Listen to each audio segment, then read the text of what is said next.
ତମ ସ୍ୱାମୀ ନୁହଁ। ତମେ କହିଦେଲ ମୁଁ ହେଇଗଲା। ତମେ ମୋ ସହିତ ମହାବେଦୀରେ ବସିଛ, ତମ ସହିତ ମୋର ହାତ ଗଣ୍ଠି ପଡିଛି।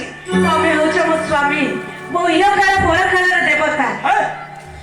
ସେ ସମ୍ପର୍କର କିଛି ମାନେ ନାହିଁ। ତମେ କାହିଁ ଏମିତି କହୁଛ ମୁଁ ଜାଣିଛି। କଣ ଜାଣିଛ ତମେ? କଣ ଜାଣିଛ ତମେ? ମୋ ଭାଇ ତମକୁ ଯୌତୁକ ବାବଦକୁ କିଛି ଟଙ୍କା ଦେଇନି କି ଫଟଫଟିଆ ଗାଡି ଖାଇଛ। ତମେ କାହିଁ ଏମିତି ରାଗିକି ପହଞ୍ଚୁଛ ଯେ? ଚାଲ ଚାଲ ଆମେ ଦି ଜଣ ମିଶିକି ଫୁଟବଲ ଖେଳିବା। ଶୁଣୁନ ଟିକେ, ଏଇ ବିନି ଆଉ ଟିକେ ଆଗରୁ କହିଗଲେ ଆଜି ସ୍ୱାମୀ ସ୍ତ୍ରୀ କାଳେ ଫୁଟବଲ ଖେଳନ୍ତି। ଆସ ଆମେ ବି ଖେଳିବା।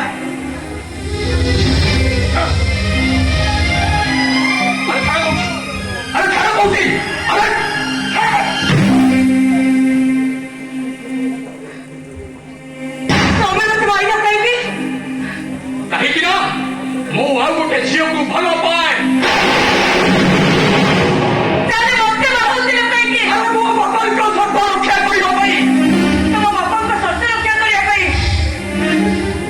ଆଉ ଗୋଟେ ଝିଅର ଜୀବନ ନଷ୍ଟ କରିବାର ଅଧିକାର ତମକୁ କିଏ ଦେଲା? ଏଯାଏ ସମୟ ପଳେଇଯାଇ। ଚାଲ ଚାଲ, ମୁଁ ତମକୁ ମୁକ୍ତି ଦେବି। ଚାଲ। ମୁକ୍ତି ଦେବ ମାନେ? ମାନେ ତମ ସହିତ କଣ ମୋର ହାତ ଗଣ୍ଠି ପଡିନି? ତମେ ତମେ କଣ ମତେ ସିନ୍ଦୁର ମିଳେଇଲ? ତମେ ତମେ କଣ ମତେ ଶଙ୍ଖା ମିଳେଇଲ? ତମେ କଣ ମୋ ବେକରେ ମଙ୍ଗଳସୂତ୍ର ମିଳେଇଲ? ଏତେ କଣ ତମର ସ୍ପର୍ଶ ନଥିଲା? ସେଦିନ ସୀତାମାତାଙ୍କର ଗାଡ଼ିଆ ଗୁଡ଼ିକୁ ରାବଣ ସ୍ପର୍ଶ କରିଥିଲା ବୋଲି ଅଗ୍ନି ପରୀକ୍ଷାରେ ରାବଣର ଅଙ୍ଗୁଠିଟା ଜଳି ପଡ଼ି ବହୁତ ହେଇଗଲା। ସେଇଟା ତ ପୁରାଣ କହୁଥିଲା। ତମେ ତମେ ତ ମତେ ବିବାହ ବେଦୀରେ ସ୍ପର୍ଶ କରିଛ। ମୋ ଦେହ ସାରା କେବଳ ତମରି ସ୍ପର୍ଶ, ତମରି ସ୍ପର୍ଶ, ତମରି ସ୍ପର୍ଶ। ତମ ଦେହ ସାରା ଯଦି ମୋରି ସ୍ପର୍ଶ। ଆସ ଆସ, ମୁଁ ଆଜି ତମକୁ ମୁକ୍ତି ଦେବି। ମୁକ୍ତି କରିଦେବି ମୁଁ ତମକୁ। ମାନେ ମାନେ କରିଦେବି ତମ ହାତରୁ ଶଙ୍ଖା, କାଢ଼ିଦେବି ତମ ଗୋଡ଼ରୁ ମଙ୍ଗଳସୂତ୍ର, ପଠେଇଦେବି ତମ ମଥାରୁ ସିନ୍ଦୁର।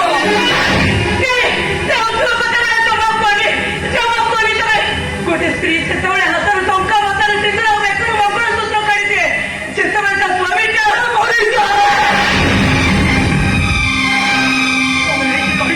ମୁଁ ମରିବାଟା ଭାଇରା।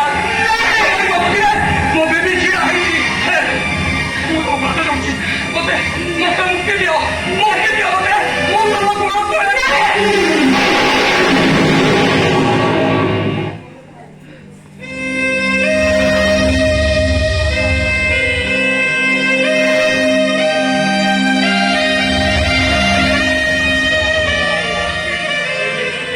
ମୋ ଗୋଡ଼ ତଳେ ପଡ଼ି ମତେ ଆଉ ନର୍କ ଯନ୍ତ୍ରଣା ଦିଅନି। ତମେ ହଉଛ ମୋ ସ୍ୱାମୀ, ମୋ ଦେବତା। ତମେ ମୁଁ ତମ ଗୋଡ଼ ତଳେ ପଡ଼ିବା କଥା। ମୁଁ ତମ ସ୍ୱାମୀ। ଯଦି ମୁଁ ତମ ଦେବତା, ତାହେଲେ ତମକୁ ତମ ସ୍ୱାମୀର ଆଦେଶ। ଖୋଲିଦିଅ ତମେ ହାତରୁ ଶଙ୍ଖା, କାଢ଼ିଦିଅ ତମେ ଗୋଡ଼ରୁ ମଙ୍ଗଳସୂତ୍ର, ପଠେଇଦିଅ ତମେ ମଥାରୁ ସିନ୍ଦୁର। ହେଇଯାଅ ତମେ ବିଧବା। ମୋ ବୋଉ କହୁଥିଲା ବୟସ ଲକ୍ଷରେ ମସ୍ତାନୀକୁ ଗଲେ କାଳେ କୋଟି ପୁଣ୍ୟ